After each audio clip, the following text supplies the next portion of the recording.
Hi everyone, Katie with Trans Refuge again. So I'm really excited with the announcement of Matrix Resurrections. I'm a big Matrix fan.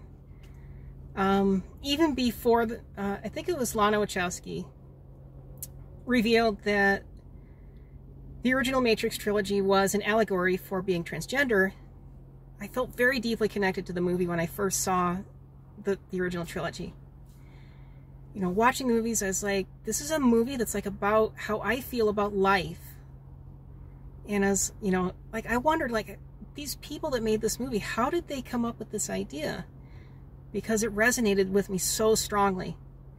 And of course, you know, many years later it came out it was actually an allegory for being transgender. And now there's a fourth installment coming. I'm really excited about it, but I want to revisit a character from the original movie named Cypher. Cypher was, of course, he was the bad guy in the movie. He betrayed everybody. He was going to kill Neo, and was, you know, he was antagonistic. That was his role in the plot of that movie, the original Matrix movie. And I was thinking about it today because I learned something a few days back watching, I think it was Matrix Explained. It's a YouTube channel. And they mentioned that the whole red pill, blue pill thing. So today, most estradiol pills, which is what trans women take, most of them today are blue. But back when the Wachowskis first started, you know, exploring their gender identity and dabbling with the idea of transitioning, I guess that there were red estradiol pills, and that was actually kind of what started the whole red pill idea. And then blue pill was brought in as, you know, like the alternative, that you either go the route that leads to authenticity and being who you truly are, or you take the blue pill and, you know, you continue to live in a fantasy world that's not real. And I thought that was really cool. But I got thinking about Cypher, because Cypher was this really interesting character. Cypher was somebody who took a red pill, was freed, got out of the Matrix, made it into the real world, and then decided that he felt betrayed. He felt like he wasn't told the whole truth, that he wasn't adequately prepared for what being in the real world was going to be like, and he wanted to go back. And looking at it through the lens of a transgender allegory, this was a guy who wanted to detransition. And not for the reason like, you know, that he came to the realization that, you know, maybe this wasn't really who he wanted to be. He was angry. Like, he felt like he'd been cheated, he'd been swindled, and, excuse me,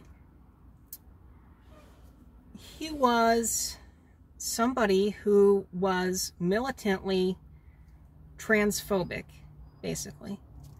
You know, he was somebody who was transgender, decided to transition, took the red pill, transitioned into his, you know, ultimately true identity, and then was not happy.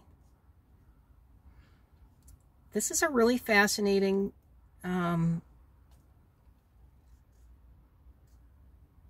I guess, character device to use in a movie like that, because it brings up a topic of detransitioning, and it does happen. Now, there are people who they transition and, you know, they find out, you know, maybe this wasn't really what I needed, and that's okay. There are people who transition, then they encounter hardship, you know, maybe financially or something. They cannot afford to, you know, have access to, you know, hormones and whatever else they need. And so they detransition, not because they want to, but they're kind of forced to. And then there are people who are forced to transition, you know, maybe by family. You know, somebody who's in a situation where they can't be on their own. Maybe they're living with family, and the family is like, we are going to destroy your life if you don't detransition. Or they're maybe put into a conversion therapy, and it really kind of destroys them. So Cypher is kind of fascinating because he's not really any of those. He is somebody who shouldn't have transitioned in the first place. And this does happen. I've seen the YouTube documentaries about, I want my, what was it, gender back or sex back or something, whatever it is. About mostly young cis women who transition to be male. And when you listen to their stories, there are major red flags. History of sex abuse, history of, all kinds of things, that were never resolved through therapy. And then, you listen to, what their reasoning was behind transitioning, and it was all external. It was all about what other people thought, how other people saw them. You listen and they're like, there's nothing about any kind of internal conflict or internal knowing that they were male. It's usually something like, I didn't like the way that I was sexually objectified, or, something like that. And, some therapist who, didn't do their due diligence just gave them a stamp on the book and said, go get some pills or go get some testosterone shots. I don't want to deal with you. Pass them on. And that is unfortunate. That's super unfortunate. There are a handful, a small percentage of people out there who should not transition. Where therapy and a diligent psychotherapist should be able to notice the red flags and say, I'm looking at the factors involved here, and I'm not going to endorse you for this. That's Cypher. Cypher should not have taken the red pill. He should not have been encouraged to take the red pill. So another interesting thing about the whole red pill, blue pill thing in The Matrix is, in one scene, Morpheus is talking to Neo after they free Neo, and they say, ordinarily we don't free somebody after a certain age. Once they've reached adulthood, we don't set them free. And I think that could be an allegory for transitioning after puberty. If you go through the wrong puberty, things are so much harder than if you could start transitioning, right at the onset of puberty. Once you complete puberty and then you're, maybe for whatever reason you're delayed, you complete puberty and you're finally able to transition, there are things that cannot be completely reversed.